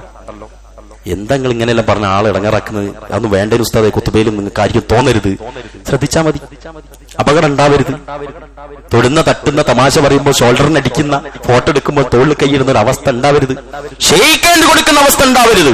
ഇങ്ങനെ നിന്നോളി, സ്കാരം കിട്ടോ, ഇങ്ങനെ നിന്നോളി, കൈ ഇവിടെ കൊണ്ടുവന്നോളി. ആണായാലും പെണ്ണായാലും ഓപ്പോസിറ്റ് കൈ നീട്ടി വരുന്നവൻ തന്റെ എതിർലിംഗമാണെങ്കിൽ മുസൽമാനെ ഇങ്ങനെ നിന്നോളി, സഹകരിച്ചോളി, ജ്യൂസ് കൊടുത്തോളി, സാധനം കൊടുത്തോളി, എല്ലാം ആയിക്കോളി. ഖുർആനിൽ അല്ലാഹുവിന്റെ റസൂലിന്റെ പത്നിമാരോടാ ഖുർആൻ പറഞ്ഞത്, ഫലാ തഖ്ലാന ബിൽ ഖൗൽ. നിങ്ങളുടെ സംസാരത്തിൽ തേൻ പുരട്ടി സംസാരിക്കാൻ പാടില്ല, വഴുവഴുപ്പ് തോന്നരുത്. കാരണം ഫയത്മഅല്ലദീ ഫീ ഖൽബിഹി മറദുൻ. നിങ്ങളുടെ സംസാരം കേൾക്കുന്ന എതിരാളിയുടെ കൽബിൽ രോഗമുണ്ട്, രോഗമുണ്ടായേക്കും, പ്രശ്നമുണ്ടാവും. അതുകൊണ്ട് വഖുൽന ഖൗലൻ മഅറൂഫ, നിങ്ങൾ മാന്യമായ രൂപത്തിലേ സംസാരിക്കാവൂ. അവിടെ തന്റെ എന്റെ എതിരാളിയായിരിക്കുന്ന കൂടെ ഇരിക്കുന്ന ആളുകൾക്ക് വശ്യതയുണ്ടാക്കുന്ന, അവനെ രോമാഞ്ചമുണ്ടാക്കുന്ന, അവനെ ആകർഷിപ്പിക്കുന്ന എന്ത് രസാണ് അവളെ സംസാരം കേൾക്കുമ്പോൾ, ഓളെ കണ്ണും ഓളെ മുക്കും ഓളെ ചുണ്ടും അല്ലെ, ഇതൊക്കെ ആസ്വദിക്കുന്ന ഒരു വൃത്തികെട്ടവൻ അവളെ വരാൻ സാധ്യതയുണ്ട്. പ്രിയപ്പെട്ടവരെ, മലക്കുകളല്ല കൂടെ ഇരിക്കുന്നത്. അവന് ആകർഷിപ്പിക്കപ്പെടുന്ന ഇടപാടുകൾ എന്തുണ്ടാവരുത്? ഈ സ്ത്രീയിൽ ഉണ്ടാവരുത്. ഇത് നമ്മളെ മത്സരിക്കുന്ന പെങ്ങന്മാർക്കും ഭാര്യമാർക്കൊക്കെ പറഞ്ഞു കൊടുക്കണം. അവരുടെ ഈമാൻ ചോർന്നു പോകരുത്. ഇത് ഈ മേഖലയിലൊക്കെ വ്യാപകമായി പൊതുരംഗത്ത് പ്രവർത്തിക്കുന്ന സ്ത്രീകളിൽ പലരുടെയും കുടുംബജീവിതം തകരുന്നതൊക്കെ നമ്മളൊക്കെ അറിയുന്നുണ്ട്. ഇങ്ങനെയായിരുന്നു സംഭവം. അടക്കമൊതുക്കൊക്കെ ഉണ്ടായിരുന്നു. പിന്നോട് രാഷ്ട്രീയത്തിലൊക്കെ ഇറങ്ങി, പിന്നെ അങ്ങനായി, പിന്നെ ഇങ്ങനായി, പിന്നെ ഡാൻസ് ഒക്കെയാണ്. പിന്നെ അത് ജയിച്ചതിന്റെ വകയിലല്ലേ എന്നൊക്കെ പറയുകയാണെങ്കിലും അടങ്ങി ഒതുങ്ങിയിട്ടൊക്കെ ഹൈന്ദവരായ സ്ത്രീകൾ വരെയുണ്ട് ഈ കാര്യങ്ങളൊക്കെ സൂക്ഷിക്കുന്നവർ. അമുസ്ലിങ്ങളായ സ്ത്രീകളുണ്ട്. സംഗതിയൊക്കെ രാഷ്ട്രീയമാണ്. പക്ഷെ വേറൊരു പരിപാടിക്ക് എന്നെ കിട്ടൂല എന്നുള്ള നിലക്ക് നിന്നാൽ സ്ട്രോങ് ആയിട്ട് ഈ വിരള ഉയർത്തിയാൽ മതി. അങ്ങനെ വരുന്നവരൊക്കെ ഒറ്റ ഉയർത്തൽ ഇതാ പറ്റൂലട്ടോ എന്ന് പറയുന്ന ത്രാണി നമുക്കുണ്ടാവണം. അവിടെ കൂടെയുള്ള ആള് ആകർഷിക്കപ്പെടുന്ന രൂപത്തിലുള്ള സാഹചര്യം ഇല്ലാതിരിക്കാൻ അവളും ശ്രദ്ധിക്കണം, നമ്മളും ശ്രദ്ധിക്കണം. ഇതൊക്കെ നമ്മളുടെ ആത്മീയതയെ ബാധിക്കുന്ന കാര്യമായതുകൊണ്ടാണ് ഞാൻ അത്തരത്തിൽ സംസാരിക്കുന്നത്. ഇത് നമ്മളെല്ലാവരും സൂക്ഷിക്കണം. നമുക്കറിയാലോ, ആരോപണങ്ങളൊക്കെ വരും, പലതും ആരോപണങ്ങളൊക്കെ വരുന്ന സമയത്ത് അത് വരാതിരിക്കാൻ പ്രവാചകൻ പറഞ്ഞ ചില നിബന്ധനകൾ ശ്രദ്ധിച്ചില്ലേ? നിങ്ങൾ രണ്ടാളും ഒറ്റക്ക്, ആണും പെണ്ണും ഒറ്റക്കാകരുത്. നിന്റെ ഭാര്യനെ ഒറ്റക്ക് നീ ബസ് സ്റ്റോപ്പിൽ നിർത്തരുത്. കാരണം എന്താ, നമ്മളോളം നിർത്തിയിട്ട് അപ്പുറത്തേക്ക് പോയാൽ വേറെന്തിനെങ്കിലും വന്നതായിരിക്കും. പക്ഷെ നാലാമത്തെ ഒരുത്തം കാണുക എന്തെന്നാ, മറ്റോനും ഓളും അല്ലേ ബസ് സ്റ്റോപ്പിൽ. ഇത് വരുത്തരുതെന്നാണ് റസൂലുള്ളാ. എത്ര ഭംഗിയിലാണ് ആ നിയമങ്ങളൊക്കെ നമുക്ക് പറഞ്ഞു തന്നത്. അതെവിടെ തെറ്റിക്കുന്നോ അപ്പോഴേ ഈ പറഞ്ഞ ആരോപണം വരും. അപ്പോഴേ പറഞ്ഞ പ്രശ്നം വരുള്ളൂ, അപ്പോഴേ കാലുവാരുള്ളൂ, ചതിക്കുള്ളൂ, അപ്പോഴാണ് ഇങ്ങനെയുള്ള മെസ്സേജുകളും ന്യൂസുകളും പത്രത്തിൽ വരുള്ളൂ. ഇത് നമ്മൾ ശ്രദ്ധിക്കണം. ഞാനിത് പറഞ്ഞത് രാഷ്ട്രീയ മേഖലയിൽ ശ്രദ്ധിക്കുന്ന ആളുകൾക്ക് നിങ്ങൾ എന്താ പറയാ, ദിക്ർ ചെല്ലുന്ന പോലെ പറഞ്ഞു കൊടുത്തോളൂ. സൂക്ഷിക്കണേ, ശ്രദ്ധിക്കണേ, ഒരു ചാൻസും കൊടുക്കരുത്. പരമാവധി ഇനി ആണുങ്ങളെ നമുക്ക് അവരെ കൂടെ പോകാൻ നടക്കാനൊക്കെ കഴിയണം. പറ്റൂലെങ്കിൽ അവിടെ തകരാൻ സാധ്യതയുണ്ടെങ്കിൽ വിട്ടേക്ക്. നമ്മളൊക്കെ മിക്കവാറും ആൾക്കാർ രണ്ടാം വിവാഹം കഴിക്കാത്ത എന്തുകൊണ്ടാ? നടക്കൂല എന്ന് ഉറപ്പുള്ളതുകൊണ്ടല്ലേ. കിട്ടായിട്ടാണോ? നടക്കൂല, കൊണ്ടുപോകാൻ കഴിയൂല, നീതി പുലർത്താൻ കഴിയില്ല, പ്രശ്നമാവും, മനസ്സമാധാനം ഉണ്ടാവില്ല. ഇതേ സൈക്കോളജി ഇങ്ങോട്ട് കൊണ്ടുവന്നോളി. ഇങ്ങനെ പ്രശ്നം ഉണ്ടാവും, സൂക്ഷിക്കാൻ, അപകടത്തിന് ചാൻസ് ഉണ്ട്, എനിക്ക് നോക്കാൻ കഴിയില്ലേ, എനിക്ക് ശ്രദ്ധിക്കാൻ കഴിയില്ല, അങ്ങനെ പേടിയുള്ളവരായി നിൽക്കരുത്. എന്ന് പറഞ്ഞാൽ സൂക്ഷിക്കേണ്ട മുറപ്രകാരം, സൂക്ഷിക്കേണ്ട മുറപ്രകാരം സൂക്ഷിക്കാൻ, കണക്കാക്കേണ്ട മുറപ്രകാരം കണക്കാക്കാൻ സത്യവിശ്വാസികളോടാണ് ഖുർആൻ പറഞ്ഞത്. അതുകൊണ്ട് ആ കാര്യം നമ്മൾ ശ്രദ്ധിക്കേണ്ടതുണ്ട്. ഇനി ഒരു മുസ്ലിം സ്ത്രീ എങ്ങനെ ജീവിക്കണം, അവരുടെ പൊതുജീവിതം എങ്ങനെയായിരിക്കണം എന്നത് ഇസ്ലാം പഠിപ്പിച്ചത് സ്ത്രീകൾ പഠിക്കുകയും വേണം. അല്ലാഹു സുബ്ഹാനഹു വ തആല നമ്മുടെ എല്ലാ ആളുകൾക്കും ഈ തരണത്തിലുള്ള അപകടങ്ങളിൽ നിന്നുള്ള സുരക്ഷിതത്വം കാവൽ നൽകി അല്ലാഹു സഹായിക്കുമാറാവട്ടെ. മറ്റൊരു കാര്യം ശ്രദ്ധിക്കേണ്ടത് പ്രിയപ്പെട്ട രാഷ്ട്രീയത്തിൽ അധികാരമോഹം. ആ ഭാഗം അത്ര ശ്രദ്ധിച്ചാൽ മതി. അധികാരമോഹം, അധികാരം എന്നത് വലിയ ഉത്തരവാദിത്തമാണ്. കുല്ലുക്കും റാഇൻ വകുല്ലുക്കും മസ്ഊലുൻ അൻ റഅയതിഹി. വാർഡ് മെമ്പർ ആയിക്കോളൂ, പഞ്ചായത്ത് സെക്രട്ടറി ആയിക്കോളൂ, പ്രസിഡന്റ് ആയിക്കോളൂ, പക്ഷെ ചോദ്യമുണ്ടാകും. ആരെ ചോദ്യം? എതിരാളിയുടെ ചോദ്യം പേടിക്കണ്ട, നീ ഭരണപക്ഷത്തിന്റെ എതിർപക്ഷത്തിന്റെ പേടിക്കണ്ട, റബ്ബിന്റെ ചോദ്യം ഉണ്ടാവും. വകുല്ലുക്കും റാഇൻ വകുല്ലുക്കും മസ്ഊലുൻ അൻ റഅയതിഹി വൽമർഅതു റാഇയത്തുൻ ഫീ ബൈതി സൗജിഹാ അൻഹാ റാദിൻ. പറഞ്ഞില്ലേ ഇതിന്റെ കൂടെ പെണ്ണിന് ഉത്തരവാദിത്തമുണ്ട്. തന്റെ ഭർത്താവിന്റെ വീട്ടുകാരുടെ വിഷയത്തിലൊക്കെ ചോദ്യം ഉണ്ടാവും. എന്താ അല്ലാഹുവിന്റെ റസൂലിന്റെ വാക്കുകൾ പ്രിയപ്പെട്ടവരെ. അതുകൊണ്ട് ഉത്തരവാദിത്തം എന്നത് തന്റെ ഈമാനെ, തന്റെ ഇസ്ലാമിനെ, തന്റെ പരലോകത്തെ ബാധിക്കുന്നതാണ് എന്ന് മനസ്സിലാക്കുക. മനുഷ്യരിൽ അധികാരത്തിന് വേണ്ടി മത്സരിക്കുന്നത് നമ്മൾ കാണാറുണ്ട്. അതുകൊണ്ട് തന്നെ ചില ആളുകൾക്ക് അത് രുചിച്ചു കഴിഞ്ഞാൽ അത് വിട്ടുകൊടുക്കാത്തതും നമ്മൾ കാണാറുണ്ട്.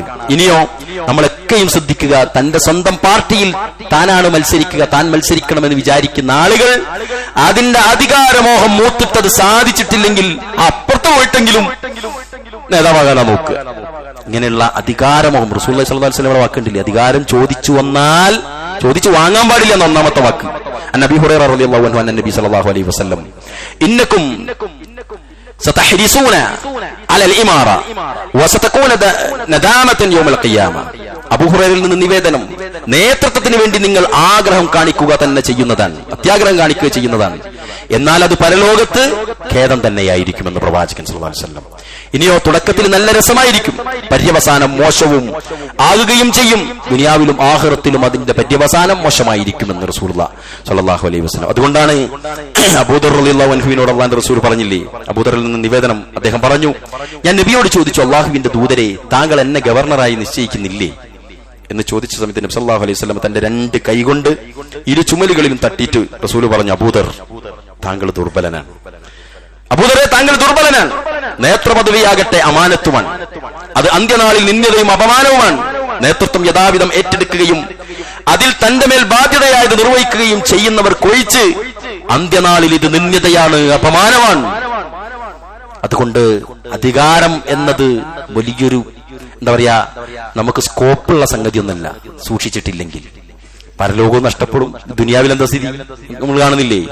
ദുനിയാവിലും അധികാരം ദുർവിനിയോഗം നടത്തുന്ന ആളുകൾ അപമാനിതരാവുക ചെയ്യുക. കാലാകാലം, ഒരു രാഷ്ട്രീയ കാലയളവിലോ ഒരു ഭരണകാലയളവിലോ അല്ല, ആ ചങ്ങായി ഭരിച്ചെന്നാണ് ഇത് കുട്ടിച്ചോറായത്, ഇങ്ങനെ ആയത്, അങ്ങനെ ആയത് എന്നൊക്കെയുള്ള കേൾക്കേണ്ടി വരും നമ്മളെല്ലാവരും. അതുകൊണ്ട് ആ കാര്യത്തിൽ നമ്മൾ സൂക്ഷിക്കുക എന്നതാണ് പ്രധാനം. ഇനിയോ സഹോദരങ്ങളെ, നമ്മളൊക്കെയും ശ്രദ്ധിക്കുക, ഇതിലൊക്കെയും നന്മയുണ്ട്, പക്ഷേ നമ്മളത് മറന്നു പോകാൻ പാടില്ല. ലോകമാന്യത വരാതെ ലഭിക്കുന്ന അവസരങ്ങൾ ജനങ്ങളുടെ നന്മയ്ക്ക് വേണ്ടി ഉപയോഗിക്കാൻ വേണ്ടി തന്നെയായിരിക്കണം. ഉമർ ഖത്താബൊക്കെ കണ്ടില്ലേ, എന്തായിരുന്നു സൂക്ഷ്മത, തന്റെ തിരക്കുകൾക്കിടയിൽ തന്റെ പരലോകം മറന്നു പോകാതിരിക്കാൻ, തന്നോട് മരണത്തെപ്പറ്റി ഓർമ്മിപ്പിക്കാൻ ഒരു പരിചാരകന് ഡ്യൂട്ടി കൊടുത്ത ഖലീഫയായിരുന്നു ഉമർ ഖത്താബ്. അയാളുടെ ഡ്യൂട്ടി എന്താ? ഉമറെ മരണമുണ്ട് എന്നിങ്ങനെ ഓർമ്മിപ്പിക്കുക. ഞാൻ മുമ്പ് പറഞ്ഞിട്ടുണ്ട്. അങ്ങനെ ഉമർ ഖത്താബിന്റെ രോമങ്ങൾ, താടിരോമങ്ങൾ, മുടിരോമങ്ങൾ നരച്ചു തുടങ്ങിയപ്പോൾ അയാളെ വിളിച്ചിട്ട് പറഞ്ഞു, ഇനി നിങ്ങൾക്ക് ഡ്യൂട്ടി ഇല്ല, കാരണം ഇനി മരണത്തെ ഓർമ്മിപ്പിക്കാൻ ഈ നരമദീന. ഉമർ ഖത്താബ് റളിയല്ലാഹു അൻഹു ചിന്തിച്ചു നോക്കിയേ. ഇനിയോ അങ്ങ് യൂഫ്രട്ടീസിന്റെ തീരത്ത് ഏതെങ്കിലും ഒരു ഒട്ടകക്കുട്ടി വെള്ളം കിട്ടാതെ പ്രയാസപ്പെട്ടാൽ ഖലീഫ എന്ന നിലക്ക് തനിക്ക് ചോദ്യമുണ്ടാകുമോ എന്ന് ഭയപ്പെട്ട ഖലീഫയായിരുന്നു ഉമർ ഖത്താബ്. അങ്ങനെ നമ്മൾ വേണ്ടി ആളുകളുടെ കയ്യടികൾക്കപ്പുറത്ത് ഉത്തരവാദിത്തങ്ങൾ അർഹതപ്പെട്ട ആളുകളിൽ അത് ഈ ആവശ്യങ്ങൾ എത്തിക്കുക എന്നതിന്റെ ഉത്തരവാദിത്തത്തിൽ സൂക്ഷ്മത പുലർത്തുന്ന നേതാവായിരിക്കണം ഇവിടെ മത്സരിക്കേണ്ടതും പ്രവർത്തിക്കേണ്ടതും. പ്രിയപ്പെട്ടവരെ, അതുകൊണ്ട് നമ്മൾ അതെല്ലാവരും ശ്രദ്ധിക്കുക. എല്ലാവരും അധികാരം മോഹിച്ച് എന്താ സംഭവിക്കുക? അത് പൊട്ടിപ്പിളർന്ന് 10-15 കഷ്ണാവും. പരമാവധി ആളുകൾ പിറകോട്ടാവും. ഇപ്പം ഭയങ്കര മത്സരമാണ്, എന്തൊക്കെ കിട്ടുന്നുണ്ടാവും എന്ന് വിചാരിച്ചിട്ടാ പലരും. പ്രിയപ്പെട്ടവരെ, ഹലാലായ മാർഗത്തിൽ ഒരു അധികാരിക്ക് വളരെ മിനിമം സാലറി പോലെ ഉള്ളൂ. എന്നിട്ട് ഇതിനെന്തിനാ ഈ അധികാരത്തിന്റെ അപ്പക്കഷ്ടത്തിന് അടി ചെയ്യുന്നത്? വേറെന്തൊക്കെയോ സ്കോപ്പുകൾ മണക്കുന്നു, വേറെന്തൊക്കെയോ സ്കോപ്പുകൾ ആളുകൾ അറിയുന്നു, കാണുന്നു എന്നതുകൊണ്ടായിരിക്കില്ലേ എന്ന് നമ്മൾ ചിന്തിക്കേണ്ടതുണ്ട്. അതുകൊണ്ട് അത് സൂക്ഷിക്കേണ്ടതുണ്ട്. ഇനിയോ നമ്മൾ എല്ലാവരും ശ്രദ്ധിക്കുക, ഈ അധികാരം അലങ്കരിക്കുക എന്നതൊരു ഇബാദത്താണ് എന്ന് പറഞ്ഞാൽ പ്രതിഫലം ലഭിക്കാൻ സാധ്യതയുള്ള ഒരു സൽക്കർമ്മമാണ്. അത് അത്തരണത്തിൽ ഉപയോഗപ്പെടുത്താൻ നമ്മൾ എല്ലാവരും ശ്രദ്ധിക്കണം. ഇനിയോ അത് മറ്റുള്ളവരെ കാണിക്കാനും അറിയിക്കാനും വേണ്ടി ആകുക എന്നത് വല്ലാത്തൊരു വിഷയവുമാണ്. അതിന്റെ പ്രതിഫലം നമുക്ക് കിട്ടാതായി പോകും. ഇബ്നു അബ്ബാസിൽ നിന്ന് നിവേദനം നബി സല്ലല്ലാഹു അലൈഹി വസല്ലം പറഞ്ഞു, ആരെങ്കിലും ലോകരെ കേൾപ്പിക്കാൻ വേണ്ടി പ്രവർത്തിച്ചാൽ അള്ളാഹു അവന് ആ കേൾവി കൊടുത്തുകൊണ്ട് കീർത്തിയാക്കും. ആരെങ്കിലും ലോകരെ കാണിക്കാൻ വേണ്ടി പ്രവർത്തിച്ചാൽ അള്ളാഹു അവന് നല്ല ലോകമാന്യത നേടിക്കൊടുക്കും. ജനങ്ങളുടെ മുന്നിൽ അത് കൈക്കൊടുക്കും, അല്ലാത്ത പ്രതിഫലം ഉണ്ടാവില്ല. ഇനിയോ പൊള്ളയായ വാഗ്ദാനങ്ങൾ നൽകുന്നിടത്ത് നമ്മൾ ശ്രദ്ധിക്കും. ജയിക്കാൻ വേണ്ടിയിട്ട് വാരിക്കോരിട്ട് പറയും. ഒരു മുസൽമാനെ സംബന്ധിച്ചിടത്തോളം അവന് നടക്കൂലെന്ന് 100% ഉറപ്പുള്ള സാധനത്തെ പറയാനേ പാടില്ല. കാരണം വാഗ്ദത്തം ലംഘിക്കൽ മുനാഫിക്കിന്റെ ലക്ഷണമാണ്. അള്ളാഹു നമ്മെ ഇത്തരം കാര്യങ്ങൾ സൂക്ഷിക്കുന്ന നല്ല ആളുകളായി, നല്ല പ്രവർത്തകരായി ജീവിക്കുവാനുള്ള തൗഫീഖ് നൽകി അനുഗ്രഹിക്കുമാറാവട്ടെ. അൽഹംദുലില്ലാഹി അല്ലദീ അല്ലമ ബിൽ ഖലം അല്ലമൽ ഇൻസാന മാ ലം യഅലം അയ്യുഹന്നാസ് ഇത്തഖുല്ലാഹ ഇബാദല്ലാഹി ഉസീകും വഇയ്യായ സാനിയം ബിത്തഖവല്ലാഹ്. സഹോദരങ്ങളെ, മറ്റൊരു കാര്യം ശ്രദ്ധിക്കേണ്ടത്, രാഷ്ട്രീയ ഗോതയിൽ ഇറങ്ങുമ്പോൾ, നേതൃത്വ പദവി അലങ്കരിക്കുമ്പോൾ, ഈ പറഞ്ഞ പോലെ സ്ഥാനാർത്ഥികളൊക്കെ ആകുന്ന സമയത്ത് ഞാൻ ആത്മാർത്ഥയും മിമ്പർന്ന് പറയാണ്, നമസ്കാരത്തിന്റെ അവസ്ഥ എന്താ? നമ്മളെ ഈ രാഷ്ട്രീയത്തിൽ ഇറങ്ങുന്ന ആണിന്റെയും പെണ്ണിന്റെയും വാർഡ് മെമ്പറുടെയും ഈ സ്ഥാനാർത്ഥിയുടെ നേരെ ബേക്കിൽ സ്റ്റെപ്പിനിയായി നടക്കുന്നവരെയും പിന്നിൽ മുറവിളി കൂട്ടുന്നവരുടെയും നമസ്കാരത്തിന്റെ അവസ്ഥ എന്താ? ഒരു ബാഗ് കൊടുക്കുമ്പോൾ പോലും നിർത്താൻ കഴിയാത്തത്ര രാഷ്ട്രീയം എന്തായി പോയിട്ടുണ്ട്, അങ്ങോട്ട് ലയിച്ചു പോയിട്ടുണ്ട്. അവിടെയൊക്കെയും പല ആളുകളുടെയും നമസ്കാരം അല്ലേ, കാത്തുനിന്ന് അവസാനം നേതാവിനെയും നിസ്കാരത്തെയും അള്ള ഒന്നിച്ചെന്റെ മുന്നിൽ കൊണ്ടുവിടും. നേതാവും വരുന്ന ഒരേ സമയത്ത് ഹയ്യ അല സ്വലാ എന്നുള്ള വിളിയും വരുമ്പോൾ നമ്മൾ നേതാവിനെയാ നമ്മൾ പിടിക്കുക അല്ലേ. എത്ര സ്ഥലത്ത് നമ്മൾ അള്ള പരീക്ഷിച്ചു, എല്ലായിടത്തും നമ്മൾ പരാജയപ്പെട്ടില്ലേ. ചില്ലറ ആളുകളാ ആ സമയത്ത് അതൊക്കെ നിർത്തിയിട്ട് പള്ളിയിൽ പോകുന്നുള്ളൂ. അതുകൊണ്ട് ഇബാദത്തുകളെ ബാധിക്കുന്നിടത്ത് നമ്മൾ എല്ലാവരും സൂക്ഷിക്കുക. കാരണം ഖുർആൻ പ്രത്യേകം പറയാണ്, അല്ലാഹു സുബ്ഹാനഹു വ തആല അല്ലാഹുവുമായിട്ട് അവർ നടത്തിയ കരാറിനെ പറ്റിയിട്ട് ഖുർആൻ പറഞ്ഞിട്ടുണ്ട്. എന്നിട്ട് അല്ലാഹു പറയാണ്, വമിൻഹും മൻ ആഹദല്ലാഹ ലൈൻ ആതാന മിൻ ഫളിഹി ലനസദ്ദഖന്ന വലനകൂനന്ന മിനസ് സ്വാലിഹീൻ. അല്ലാഹുവുമായിട്ട് കരാർ നടത്തിയ ചിലർ സത്യമായും അവന്റെ അനുഗ്രഹത്തിൽ നിന്ന് അവർ ഞങ്ങൾക്ക് നൽകിയില്ലെങ്കിൽ നിശ്ചയമായി ഞങ്ങൾ ദാനധർമ്മം ചെയ്യുകയും ഞങ്ങൾ സജ്ജനങ്ങളിൽ പെട്ടവരായിരിക്കുകയും ചെയ്യും എന്നൊക്കെ ഇങ്ങനെ കരാർ അല്ലാഹുവുമായിട്ട് ഉണ്ടാക്കും. എന്നിട്ട് അല്ലാഹു പറയുകയാണ്, ഫലമ്മ ആതാഹും മിൻ ഫളിഹി ബഖിലൂ ബിഹി വതവല്ലൂ വഹും മുഅരിദൂൻ. എന്നിട്ട് അല്ലാഹു അനുഗ്രഹം നൽകിയപ്പോൾ അവർ അതിൽ ലുബ്ധത കാണിക്കുകയും അവഗണിക്കുകയും ചെയ്തു. എല്ലാം കിട്ടിയപ്പോ ഇതൊക്കെ വിട്ട്, ദീനും കാര്യങ്ങളൊക്കെ വിട്ടു. അനുഗ്രഹങ്ങൾ കിട്ടിയപ്പം അള്ളാഹനെ മറന്നു. ഇങ്ങനെ ആകരുത് പ്രിയപ്പെട്ടവരെ. അതുകൊണ്ട് നമസ്കാരം നശിക്കുന്ന കാര്യത്തിൽ നമ്മൾ ശ്രദ്ധിക്കണം. അതോടൊപ്പം നമ്മളെല്ലാവരും പ്രാർത്ഥിക്കുക. നമ്മളുടെ ഈ പള്ളിയുടെ പ്രധാന കാര്യനിർവഹരിലെ ഒരാളുടെ മാതാവ് അസുഖം ബാധിച്ച് കിടപ്പിലാണ്. അള്ളാഹു അവർക്ക് ശിഫ നൽകുമാറാവട്ടെ. അദ്ദേഹം അതിന്റെ തിരക്കിലൊക്കെയാണ്. അള്ളാഹു ആ പ്രയാസത്തിലൂടെ അവരുടെ പാപങ്ങൾ പുറത്തു കൊടുക്കുമാറാവട്ടെ. മറ്റൊരാളുടെ അനുജൻ കഴിഞ്ഞ ദിവസം കുവൈത്തിൽ വെച്ചൊരു ബസ് ആക്സിഡന്റിൽ തലക്ക് പരിക്ക് പറ്റി മാരകമായ അവസ്ഥയിലാണ്. എല്ലാവരും പ്രാർത്ഥിക്കുക. അള്ളാഹു അവർക്കെല്ലാവർക്കും, അപകടങ്ങൾ പറ്റിയ ആളുകൾക്കും എല്ലാവർക്കും അള്ളാഹു ശിഫ നൽകുമാറാവട്ടെ. പൂർണ്ണ ആരോഗ്യത്തോടുകൂടി നാട്ടിലേക്ക് വന്ന് നമ്മുടെ സജീവ ഇസ്ലാമിക ദഅവ പ്രവർത്തനങ്ങളിലൊക്കെ സജീവമായി പ്രവർത്തിക്കുന്ന ആളാണ്, യുവാവാൻ. പ്രിയപ്പെട്ടവരെ, നമ്മളെല്ലാവരും പ്രാർത്ഥിക്കുക. അദ്ദേഹത്തിന്റെ ആരോഗ്യം അള്ളാഹു തിരിച്ചു നൽകുമാറാവട്ടെ. എല്ലാ രോഗികൾക്കും അള്ളാഹു ശിഫ നൽകുമാറാവട്ടെ. മരണപ്പെട്ട ആളുകൾക്ക് അള്ളാഹു സ്വർഗം നൽകുമാറാവട്ടെ. പ്രയാസപ്പെടുന്ന ആളുകൾക്ക് അള്ളാഹുവിന്റെ സഹായം ലഭിക്കുമാറാവട്ടെ. അല്ലാഹുമ്മ ഗഫിർ ലിൽ മുഅ്മിനീന വൽ മുഅ്മിനാത്ത് വൽ മുസ്ലിമീന വൽ മുസ്ലിമാത്ത് വൽ അഹ്യാഇ മിൻഹും വൽ അംവാത്ത് إنك مجيب الدعوات يا قاضي الحاجات ربنا هب لنا من أزواجنا وذرياتنا قرة أعين وجعلنا للمتقين إماما اللهم يا مقلب القلوب ثبت قلوبنا على دينك. اللهم ربنا تقبل منا إنك أنت السميع العليم وتب علينا إنك أنت التواب الرحيم. ربنا آتنا في الدنيا حسنة وفي الآخرة حسنة وقنا عذاب النار. وصلى الله وسلم وبارك على نبينا محمد وعلى آله وصحبه أجمعين والحمد لله رب العالمين.